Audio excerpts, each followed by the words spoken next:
దాచేపల్లి మండలం పొందుగుల గ్రామంలో ఎన్టీఆర్ భరోసా పింఛన్ల పంపిణీ కార్యక్రమాన్ని నిర్వహించారు. ఈ కార్యక్రమానికి ముఖ్య అతిథిగా గురజాల శాసనసభ్యులు ఎరపతినేని శ్రీనివాసరావు హాజరయ్యారు. ఈ కార్యక్రమంలో భాగంగా ఎమ్మెల్యే ఎరపతినేని శ్రీనివాసరావు ఇంటింటికి తిరిగి ఎన్టీఆర్ భరోసా పింఛన్ లబ్ధిదారులకు నగదులు అందజేశారు. ఈ కార్యక్రమంలో వారు మాట్లాడుతూ ప్రతి నెల 1వ తేదీన పొద్దున్నే 5 గంటలకే ఇంటింటికి వెళ్లి ప్రతి ఒక్క లబ్ధిదారుడికి పింఛన్ అందిస్తున్నట్లు ఎమ్మెల్యే తెలిపారు. గత వైకాపా ప్రభుత్వ హయాంలో 2,000 రూపాయలు ఇచ్చే పింఛన్ని నేడు 4,000 రూపాయలు చేస్తామని వారు అన్నారు. గతంలో 2,000 రూపాయలు పింఛన్ని 3,000 రూపాయలు పెంచడానికి విడుదల వారీగా చేశారని, కానీ నేడు కూటమి ప్రభుత్వం అధికారంలోకి రాగానే ఒకేసారి 4,000 రూపాయలు చేశామని వారు అన్నారు. ఆనాడు అన్న నందమూరి తారక రామారావు ఈ పింఛన్ పథకాన్ని ప్రవేశపెట్టారని, ఏ రాష్ట్రంలో కూడా ఇంత భారీ మొత్తంలో పింఛన్లు ఇవ్వటం లేదని, మన ఒక్క రాష్ట్రంలోనే ఇలా అమలవుతుందని వారు అన్నారు. ఎన్నికల్లో ఇచ్చిన సూపర్ 6 హామీలని నెరవేరుస్తూ రాష్ట్రాన్ని అభివృద్ధి దిశలో నడిపిస్తున్నట్లు వారు తెలిపారు. ఈ కార్యక్రమంలో ఎన్డీఏ నాయకులు, కార్యకర్తలు, అధికారులు పాల్గొన్నారు.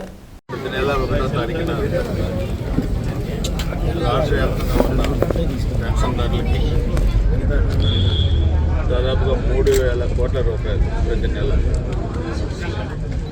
1వ తారీఖు సెలవు రోజు వచ్చిందంటే ముందు రోజే ఇస్తా ఉన్నారు తప్పితే తర్వాత 2వ తారీఖు ఇవ్వట్లేదు.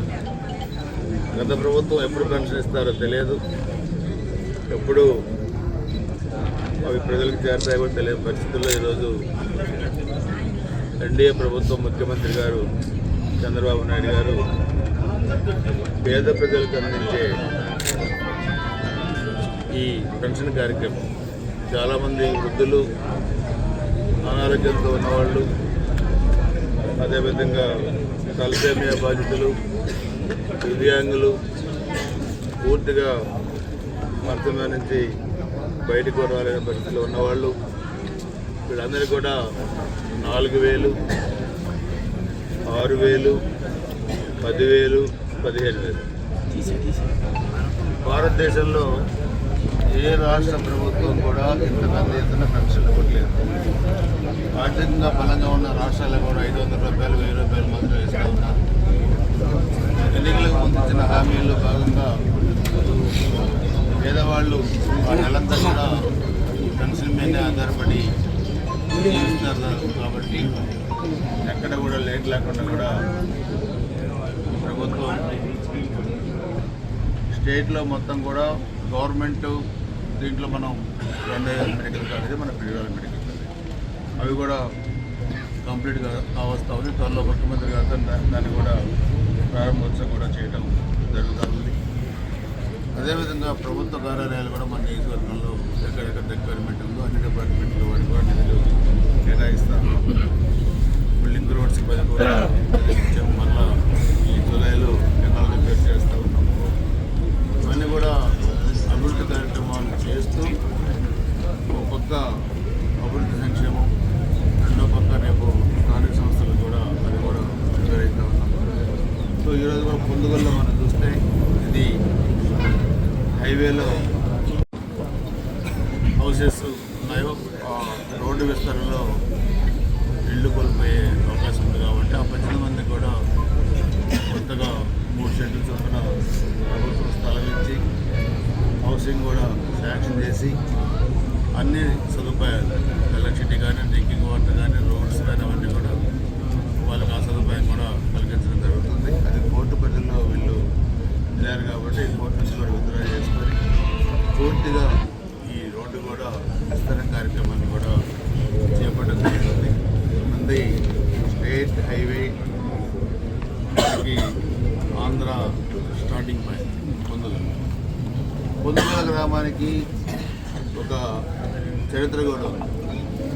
2013 సెప్టెంబర్ 1 ఆ రోజు రాష్ట్ర విభజనప్పుడు చంద్రబాబు నాయుడు గారి ఆత్మగౌరవ యాత్ర మొదలుపెట్టాలంటే స్వాగతం పలికింది గుజరాత్ నియోజకవర్గం. ఇప్పటికి 13 సంవత్సరాలు అయినా ఏవిలో ఉంటాం. 2016 ఆగస్టు 21న పుస్తకాల్లో భాగంగా మన ముఖ్యమంత్రి చంద్రబాబు నాయుడు గారు ఆ దేవాలయానికి రావడం జరిగింది. సో పక్కనే కృష్ణా రివర్, ప్రకృతి చాలా బాగుంటుంది, నేచర్ చాలా బాగుంటుంది. సో దాన్ని మనం అన్ని విధాలుగా డెవలప్ చేయడానికి ప్రణాళికలు కూడా రూపొందిస్తూ ఉన్నాం. ఫారెస్ట్ అన్ని చోట్ల ఫారెస్ట్ సో ఆ ల్యాండ్ని కూడా మనం డిఫారెస్ట్ చేసి ఇవన్నీ కూడా మూడు డెవలప్ చేయాలి. అదేవిధంగా గుత్తికొండ తీసుకుంటే గుత్తికొండ కూడా ఒక చరిత్ర, అది కూడా మనం వర్రా గుహల తరహాలో మనం దాన్ని కూడా మనం అభివృద్ధి చేసుకోవచ్చు. అద్భుతమైన నేచర్ అక్కడ కూడా ఉంది. దాన్ని కానీ ఓజంపో టెంపుల్ కానీ ఇవన్నీ కూడా మనం డెవలప్ చేసుకోవచ్చు. పొందూరు దగ్గర నుంచి దాదాపు 40 కిలోమీటర్లు కృష్ణా రివర్ మధ్యలో ప్రవేశిస్తాం.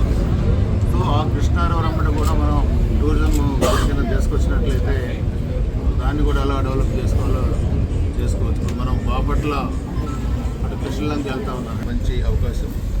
సో ముఖ్యమంత్రి గారు కూడా ఆ టెంపుల్ని ఆ రోజు విజిట్ చేశారు కాబట్టి, సందర్శించారు కాబట్టి మొత్తం ఆంధ్రప్రదేశ్ కూడా ఈ మీటింగ్ అయిన తర్వాత తీసుకెళ్ళి మేము అధికారులందరూ మంత్రులందరూ కూడా అవసరమైన నిధులు మన నియోజకవర్గాన్ని తీసుకొచ్చి అన్ని విధాలుగా డెవలప్ చేయడానికి ఈ ప్రభుత్వం సిద్ధంగా ఉంది. ఈ 2 సంవత్సరాల పరిపాలనలో ఒక ప్రశాంతమైన వాతావరణం రాష్ట్రంలో, నియోజకవర్గంలో కూడా ఎక్కడ ఎలాంటి అవాంఛనీయ సంఘటనలు జరగకుండా ప్రశాంతమైన వాతావరణంలో అభివృద్ధి జరుగుతూ ఉంది. సో దీనికి ప్రజలందరూ కూడా సహకరిస్తూ ఉన్నారు. సీఎం రిలీఫ్ ఫండ్ కూడా పార్టీలకు సంబంధం లేకుండా అందరికి కూడా ఇస్తా ఉన్నాం. దాదాపు 9 కోట్ల రూపాయలు కూడా ఇచ్చాం. ఎవరు ఏ అవసరం వచ్చినా సంప్రదిస్తూ ఉన్నారు. పార్టీలు చూడలేదు, మేము కూడా పార్టీలు చూడకుండా అవసరమైన చోట ఆరోగ్య పరిస్థితులు పెట్టుకొని కూడా సీఎం రిలీఫ్ ఫండ్ కూడా